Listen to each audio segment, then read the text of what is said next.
wanita-wanita hebat di dalam Tuhan. Halo Women's Talk. Sebelumnya mau ngucapin thank you banget sama Tante Tati, sama Tante Lydia, Tante Mala. Aku udah dikasih kesempatan untuk sharing di Women's Talk. Salah satu hal yang aku senang adalah kalau bisa berbicara sama sesama wanita. Nggak tahu kenapa rasanya kayak beda aja gitu dari apa kalau sharing di depan umum sama kalau yang sesama wanita kayaknya lebih kayak kalian mengerti aku gitu.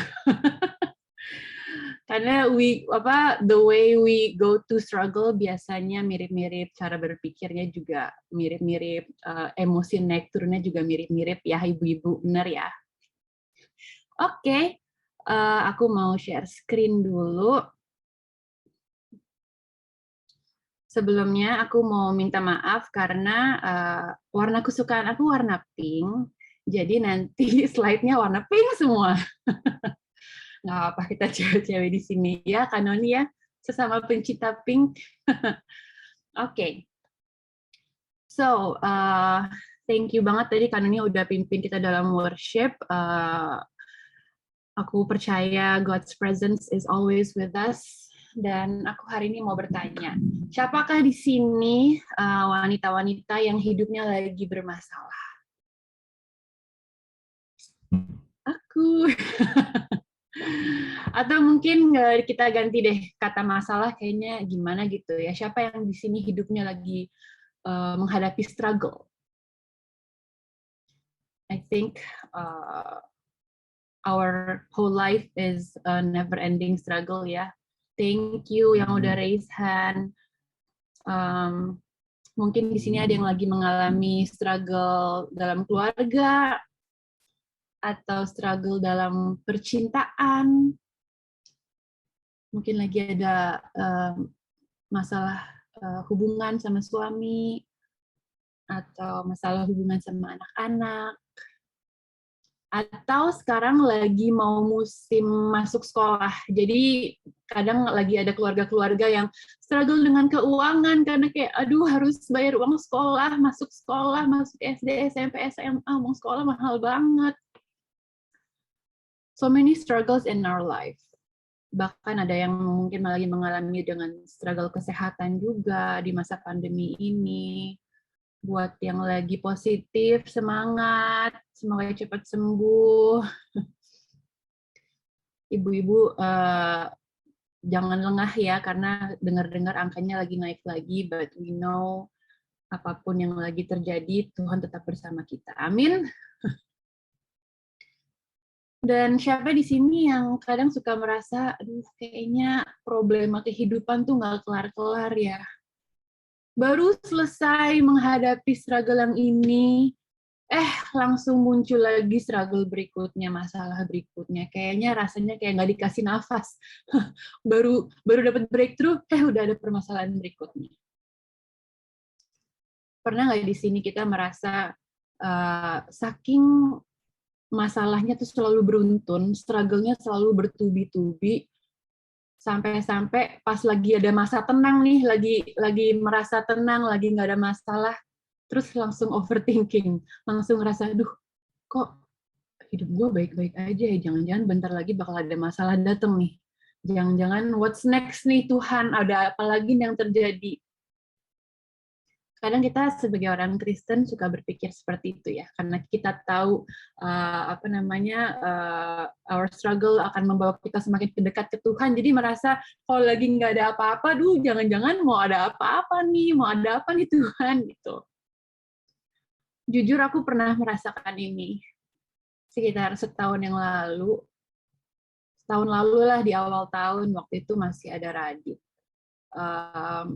Jadi waktu itu pernikahan aku tuh lagi lagi baik-baiknya deh. Kita habis selesai berantem besar, terus kita udah baikan, udah pulih, terus hubungannya juga semakin dekat, makin romantis, hubungan sama suami, makin saling mengerti, oh ternyata dia seperti itu ya. Dulu juga waktu aku masih muda, pernah mengalami masa muda yang hancur banget, terus bertobat bareng sama suamiku. Terus pernah juga melewati pernikahan yang hampir bercerai karena sama-sama saling meninggalkan untuk orang lain. Terus juga pernah mengalami membesarkan anak dengan kebutuhan khusus, dan juga mengalami mujizat Tuhan untuk Ziona. So, banyak banget yang udah dialamin sampai-sampai waktu pernikahanku lagi baik-baik aja, tiba-tiba suatu hari ini aku lagi di kamar, tiba-tiba kepikiran, duh, kayaknya lagi di comfort zone nih. Mau ada apa nih yang Tuhan kerjain dalam hidup aku ya? Langsung deg-degan, tiba-tiba langsung panik, langsung anxious gitu. Bakal ada kejadian menegangkan apa nih di hidup aku? Beberapa bulan kemudian, aku sekeluarga kena COVID. Lalu setelah sekitar 1 bulan peperangan, akhirnya Radit dipanggil Tuhan. So, hari ini kita mau belajar lagi untuk bangkit. Bangkit lagi. Bangkit lagi.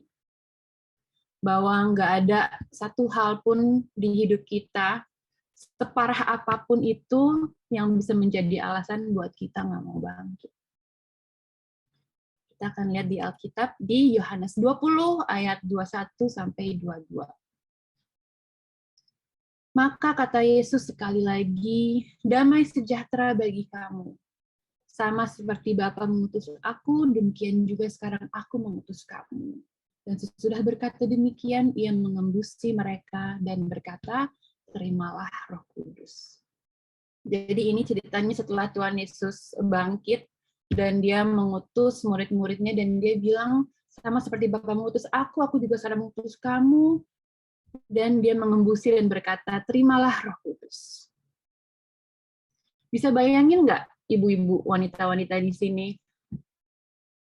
apa yang terjadi jika Roh Kudus, rohnya Tuhan sendiri, pribadinya Tuhan itu sendiri yang membangkitkan Yesus dari antara orang mati, Roh penolong, Parakletos, kalau Roh Kudus itu tinggal di dalam kita.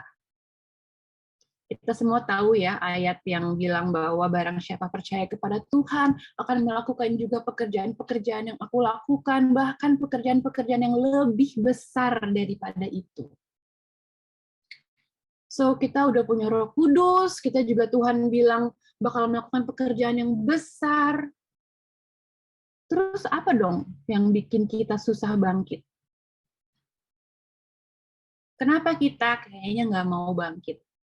Kebohongan apa yang kita percaya yang membuat kita jadi nggak mau bangkit lagi? Yang pertama, fear, ketakutan.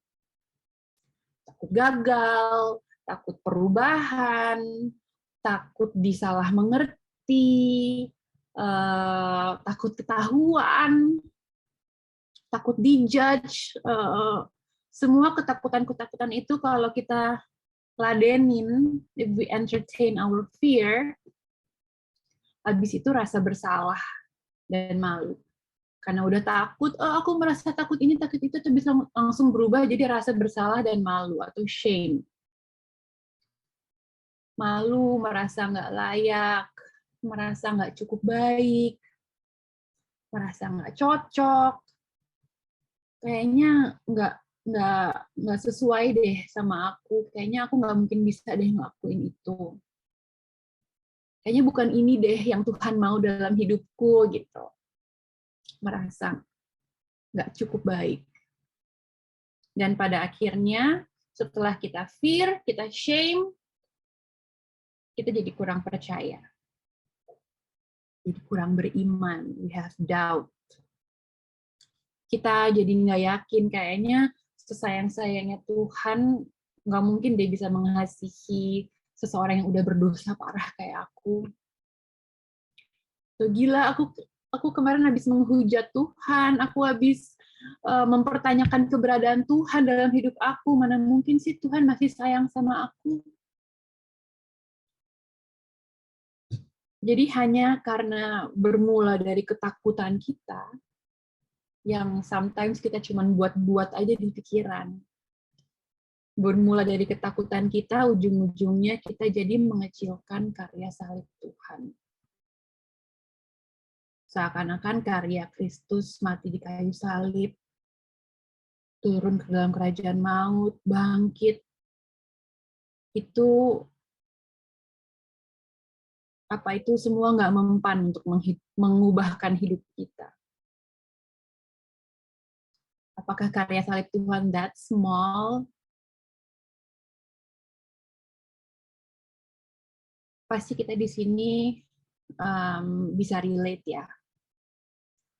Aku juga sering banget merasa kayak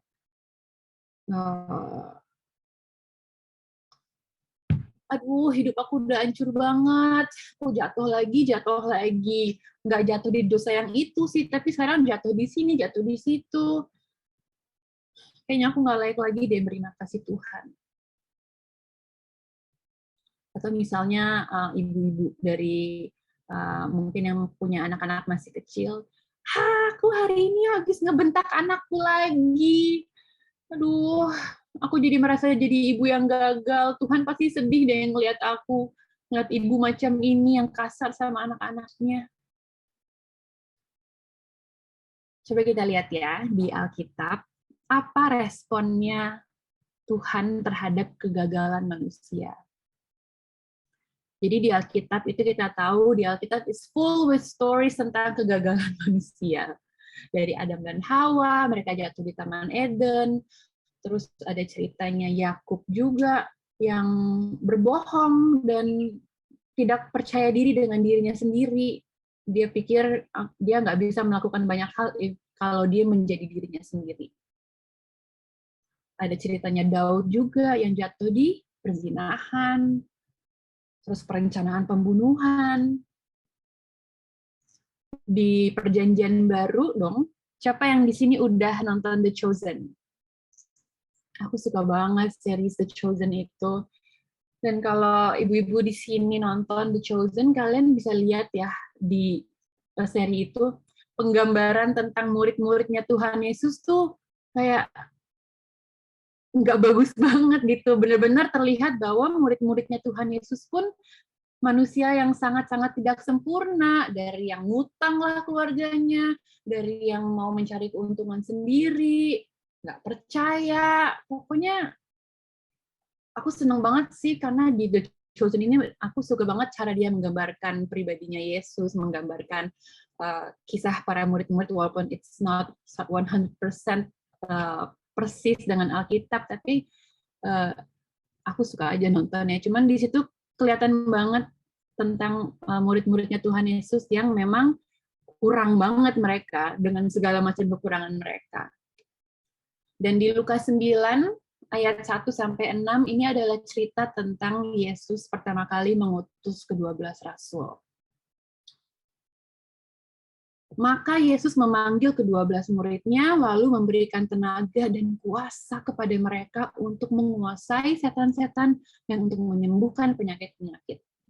Dan ia mengutus mereka untuk memberitakan kerajaan Allah dan untuk menyembuhkan orang. Katanya kepada mereka, jangan membawa apa-apa dalam perjalanan, jangan membawa tongkat atau bekal, roti atau uang, atau 2 helai baju. Dan apabila kamu sudah diterima dalam suatu rumah, tinggallah di situ sampai kamu berangkat dari situ. Dan kalau ada orang yang tidak mau menerima kamu, keluarlah dari kota mereka dan kebaskanlah debunya dari kakimu sebagai peringatan terhadap mereka. Lalu pergilah mereka dan mereka mengelilingi segala desa sambil memberitakan Injil dan menyembuhkan orang sakit di segala tempat. Jadi murid-muridnya Yesus ini berhasil dalam mission trip pertama mereka, ya kan? Bilang mereka pergi dan mengelilingi segala desa dan menyembuhkan orang sakit di segala tempat. Dan habis mereka berhasil dalam mission trip mereka, kalau dibaca di Alkitab, kejadian setelah ini adalah mereka berhadapan dengan kemustahilan berikutnya, yaitu ada 5.000 orang laki-laki dan keluarganya yang harus dikasih makan. Dan murid-murid Tuhan Yesus melihat tuh mujizat multiplikasi itu langsung mereka lihat di depan mata mereka.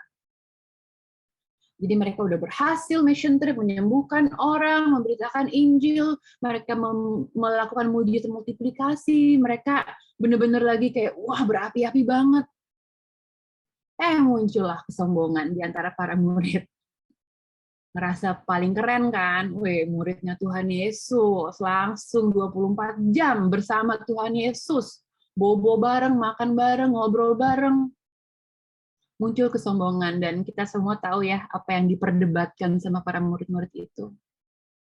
Siapa yang terbesar di antara mereka? Siapa yang terbesar? Siapa yang lebih keren? Siapa yang akan lebih diterima sama Tuhan di surga? Bisa-bisanya mereka bertekad seperti itu. Tapi, tahu nggak apa yang Tuhan Yesus lakukan setelah itu?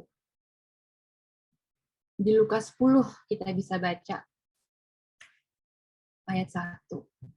Kemudian daripada itu, Tuhan menunjuk 70 murid yang lain, lalu mengutus mereka berdua-dua mendahuluinya ke setiap kota dan tempat yang hendak dikunjunginya.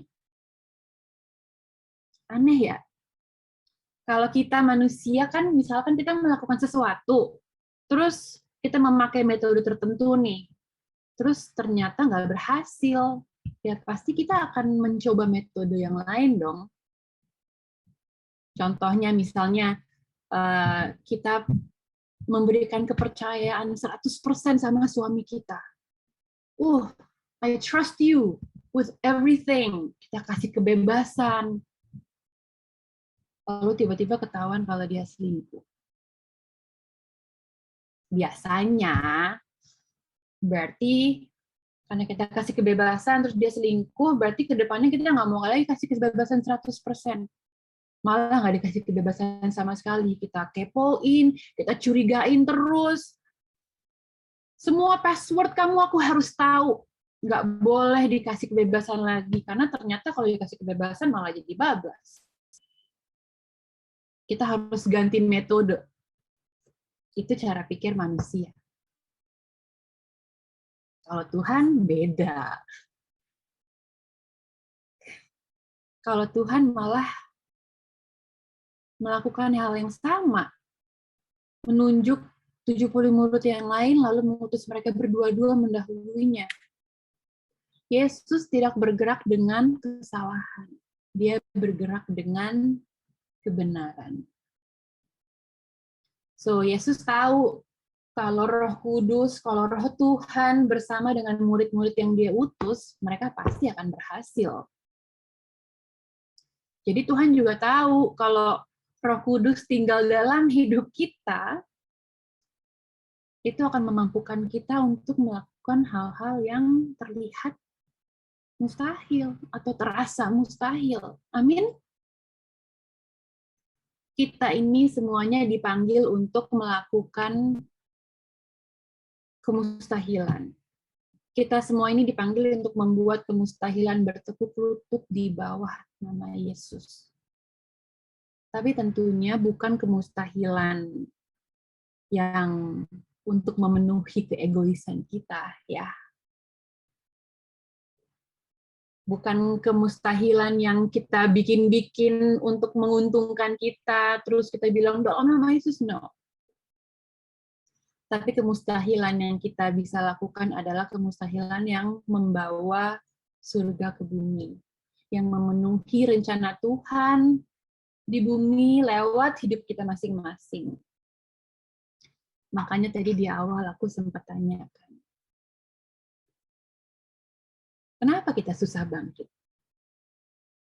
Mungkin nggak kita jadi males bangkit, jadi nggak mau bangkit karena tujuan kebangkitan kita itu hanya untuk sekedar memenuhi kemauan kita aja.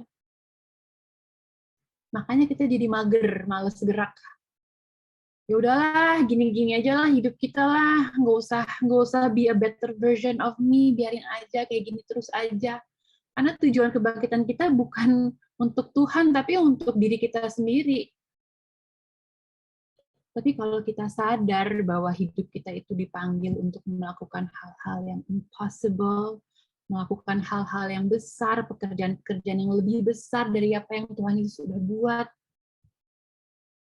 Our family is called to do the impossible.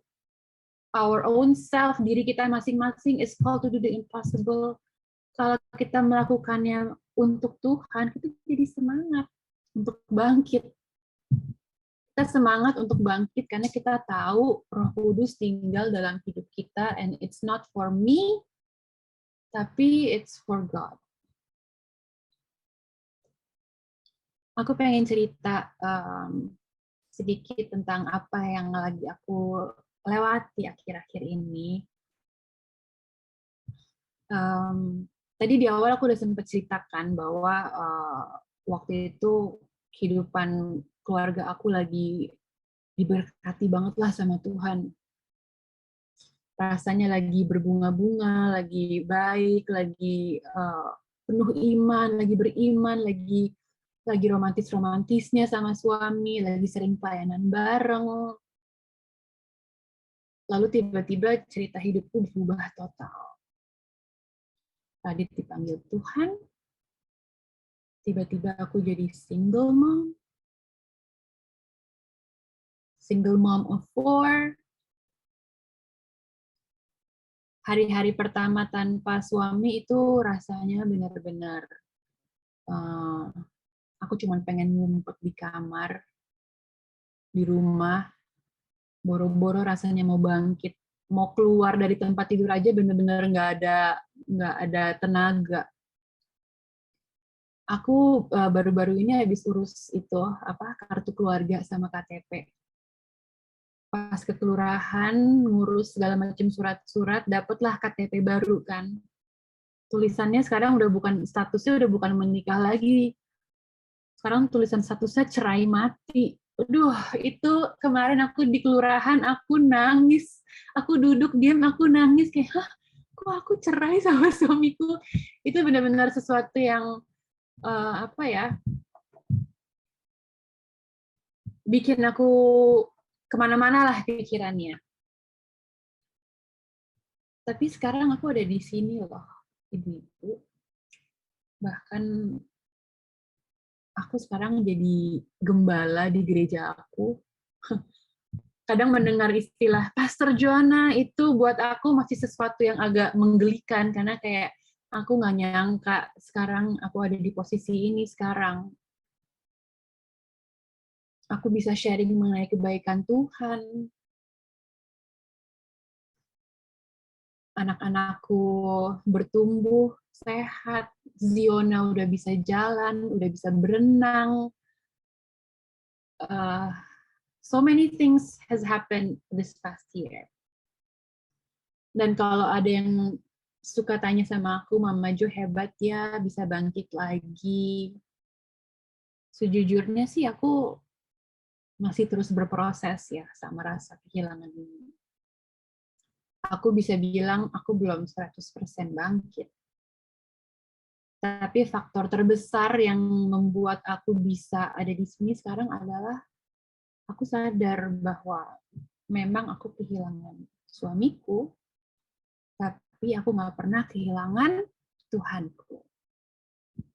Memang aku kehilangan sosok suami, tapi aku nggak pernah terpisah dari kasihnya Tuhan. Jadi memang Radit udah nggak ada di dunia aku, tapi Roh Kudus yang Tuhan kasih itu nggak pernah meninggalkan aku, nggak pernah meninggalkan kita semua. Apapun struggle yang kita lagi lewatin sekarang, Roh Kudus nggak pernah meninggalkan kita. Dan bersama Roh Kudus, kita semua bisa melakukan hal yang mustahil. Ternyata bersama Roh Kudus, yang tadinya aku pikir mustahil, dulu aku pikir aku mustahil banget bisa hidup tanpa suamiku. Aku contoh seorang istri yang sangat manja. Jadi aku tuh benar-benar kayak, I cannot live without him. So, itu adalah kemustahilan yang aku pikir, yang aku punya. Tapi ternyata sekarang, dengan kasih Tuhan, dengan Roh Kudus, memampukan aku untuk melakukan hal yang menurut aku mustahil tadinya. Bahkan lebih dahsyat lagi, aku pasti bisa membawa surga ke bumi lewat hidup aku bersama Roh Kudus. Jadi sekarang aku mau tanya sama wanita-wanita hebatnya Tuhan di sini. Kamu percaya nggak kalau Tuhan bersama? Kalian percaya nggak? Walaupun kalian lagi di lembah kekelaman, tapi Tuhan tetap memegang tangan kita. Roh Kudus tetap bersama kita. Kalian percaya nggak kalau bersama Roh Kudus pasti bisa bangkit? Di bulan-bulan pertama setelah Radit meninggal, aku nulis kayak semacam buku diary gitu. Ini dia. Ping lagi kan? Ini dari aku. Dan di sini aku di encourage sama salah satu teman aku sih untuk mencurahkan semua perasaan aku di sini gitu. Jadi jangan dipendam semuanya, kemarahan jangan dipendam tapi ditulis.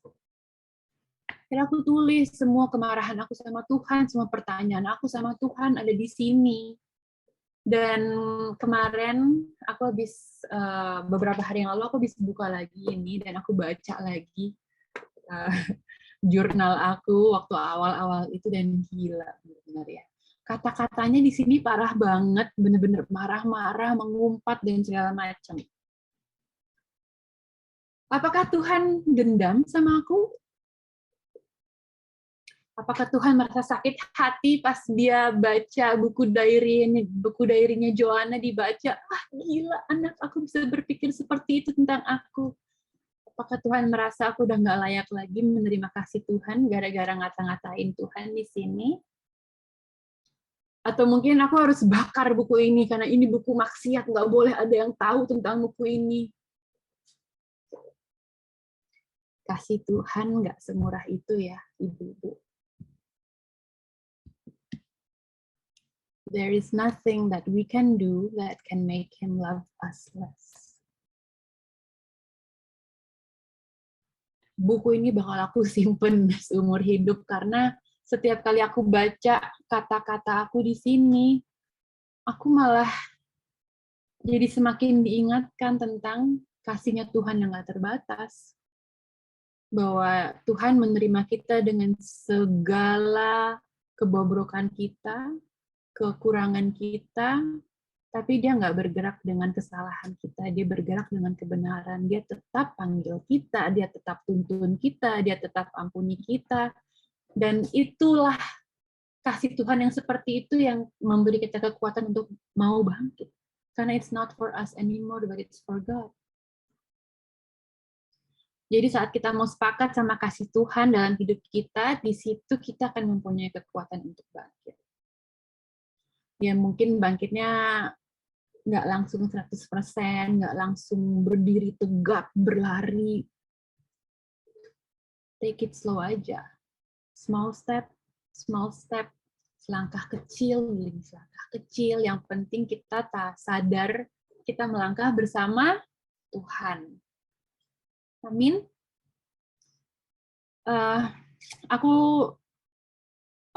Mungkin aku nggak tahu ya apa yang ibu-ibu di sini lagi alami ya. Kita habis mengalami pandemi udah 2 tahun dan pandemi ini banyak membawa perubahan dalam kehidupan kita ya nggak sih? Dalam kehidupan keluarga, dalam karir.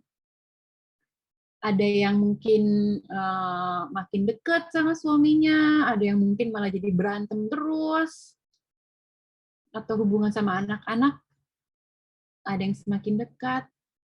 Anak-anak kita sekarang semakin sering terpapar sama teknologi, sama social media, semuanya instan. Kadang mereka jadi susah berinteraksi sama kehidupan nyata, susah berinteraksi sama the real world. Anak-anak aku yang cowok, Zuriel sama Zara udah memasuki usia teens, remaja, dan it's so hard to communicate with them. Aku lagi struggle untuk berkomunikasi sama anak-anak remaja ini. So yes, life is so hard.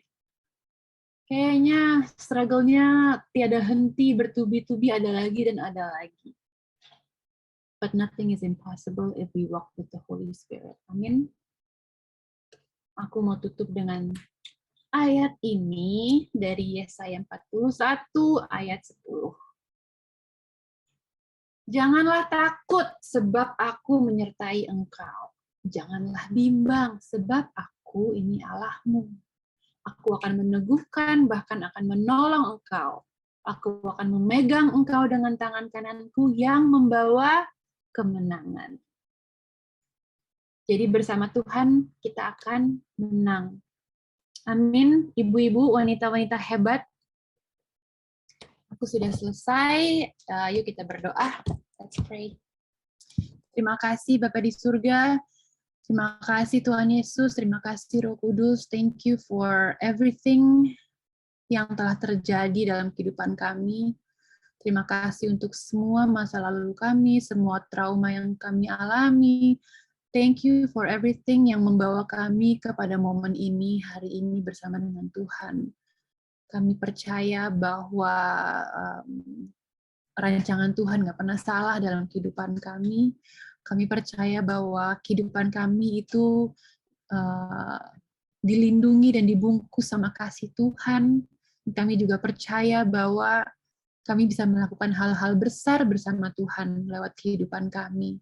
So, terima kasih Tuhan karena hari ini kami boleh diingatkan lagi bahwa there is nothing too nggak ada yang terlalu berat kejadian di hidup kami yang bisa membuat kami putus asa, membuat kami nggak mau bangkit lagi because we have you in our lives, karena kami punya Roh Kudus dalam kehidupan kami. So thank you Tuhan, kami mohon ampun kalau selama ini kami suka meladeni ketakutan kami.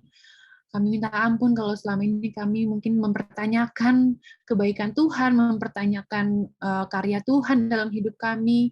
Dan mulai hari ini, we want to say yes to your power, we want to say yes to your love, Tuhan, dalam kehidupan kami. So aku berdoa untuk semua wanita-wanita hebat di Women's Talk ini. Aku percaya lewat kehidupan kami sebagai istri, sebagai anak, sebagai ibu, kami akan membawa terang dalam kehidupan kami, dalam keluarga kami, dimanapun kami ditempatkan. So thank you Jesus, we love you so much Tuhan, dalam nama Tuhan Yesus kami sudah berdoa dan mengucap syukur, haleluya, amin.